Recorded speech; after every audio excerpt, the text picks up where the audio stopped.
ఒక తుఫాను వెలిసినట్లుగా ఉంది. మాలాంటి వాళ్ళకి అదేమనంటే సభ్యులు సంఖ్య ఇటువంటి చెప్తూ ఉంటారు. ఒక్కళ్ళైనా సరే ఇక్కడ అందరూ సమాన హక్కులే ఉంటాయి. ఒక్క శాసనసభ్యుడైనా సరే అందరూ ఆయా నియోజకవర్గాల నుంచి గెలిచే వచ్చారు. కానీ చాలా సరే మరలా నేను డైవర్షన్ అని మీరు అనుకోవద్దు అధ్యక్ష.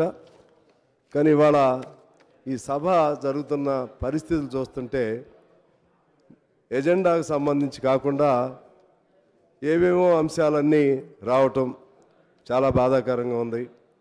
ఇలా జరుగుతూ ఉంటే ఇక మాలాంటి వాళ్ళం మాట్లాడాలన్నా కూడా సాధ్యం కానటువంటి పరిస్థితులు కనపడతా ఉన్నాయి.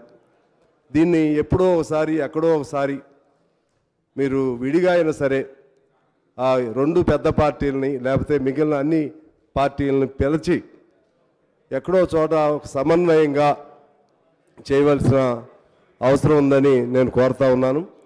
లేకుండా ఉంటే సమయం గడుస్తూ ఉంది, అంశాలేమి చర్చకు రావట్లేదు, ఎటువెటో ఎజెండా డైవర్ట్ అయిపోతూ ఉంది. దీన్ని మీరు పరిగణలో తీసుకోవాలని చెప్పి నేను కోరుతున్నాను అధ్యక్ష. అలాగే ఈ విద్యుత్తుకు సంబంధించి ఈ సందర్భంగా కొన్ని పాతవి మీకు గుర్తు చేయాలని నేను భావిస్తూ ఉన్నాను. ఈ ఉచిత విద్యుత్ అనేది నాకు తెలిసి నాకున్న గుర్తు మేరకు మొట్టమొదటిసారిగా విజయభాస్కర్ రెడ్డి గారు ఆయన ప్రవేశపెట్టారు. తర్వాత ఎన్టీ రామారావు గారు 5 హార్స్ పవర్ వ్యవసాయానికి సంబంధించి వారు తీసుకొచ్చారు.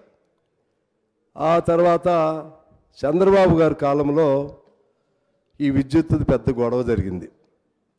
అప్పుడు సంస్కరణలు ఆ నేపథ్యంలో ఆ సందర్భంగా సిపిఐ సిపిఎం అలాగే ఆ తర్వాత కాంగ్రెస్ ఇలాగ అన్ని పార్టీలు కలిసి పెద్ద ఉద్యమాన్ని చేపట్టడం, నిరాహార దీక్షలు అప్పుడున్న ఎమ్మెల్యేలు చేయటం, అప్పుడున్నటువంటి దానిలో నాకు తెలిసి 17-18 రోజులు లేకపోతే 13-14 రోజులు నిరాహార దీక్షలు కూడా చేశారు. అందులో రాజశేఖర రెడ్డి గారు వీళ్ళందరూ కూడా ఉన్నారు.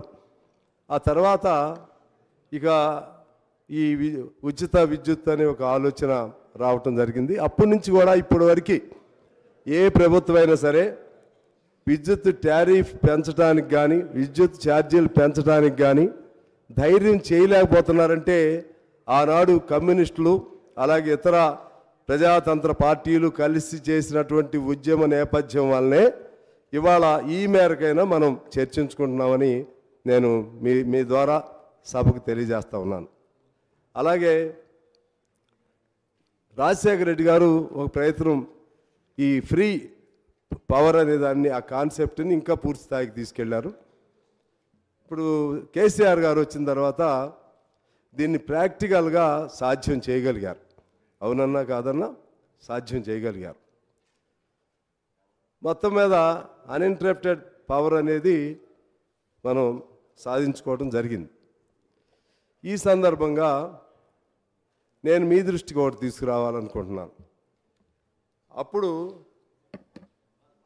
మంజూరైనటువంటి అప్పుడున్నటువంటి పవర్ ప్రాజెక్ట్స్ సంబంధించి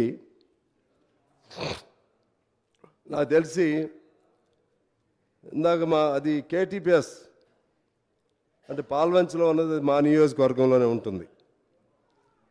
అది తెలంగాణ వచ్చిన తర్వాత కమిషన్ అయింది లేకపోతే ఇతర పూర్తయింది. కానీ కిరణ్ కుమార్ రెడ్డి గారు ఉన్నప్పుడే దానికి శాంక్షన్ ఇవ్వటం జరిగింది.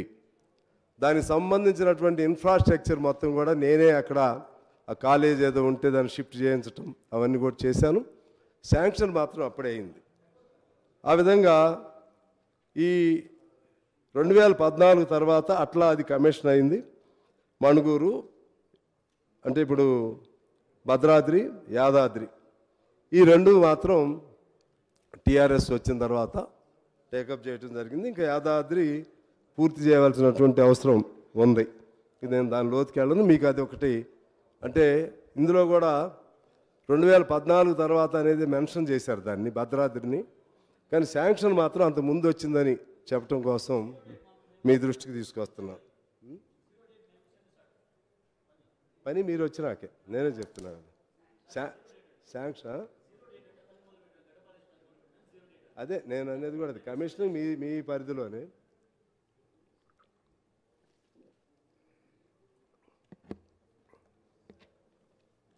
తర్వాత అధ్యక్ష, ఈ సందర్భంగా నేను ఒక సదుద్దేశంతోనే నాకేమీ సైడ్స్ తీసుకోవాలని బయాసుడ్గా మాట్లాడాలనే ఉద్దేశం లేదు.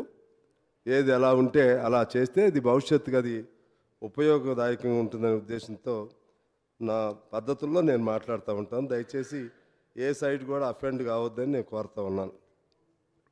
ముఖ్యంగా మా నియోజకవర్గంలో పెద్ద ప్రాజెక్టులు ఇప్పుడు ఈ పవర్కి సంబంధించినటువంటి సింగరేణి మా నియోజకవర్గం ప్రధాన కేంద్ర కార్యాలయం, అలాగే జన్కో, అలాగే మా జిల్లాలో బీటీ మన భద్రాద్రి, ఇవి ఆ విధంగా ఆ రెండు మా దగ్గర ఉన్నాయి.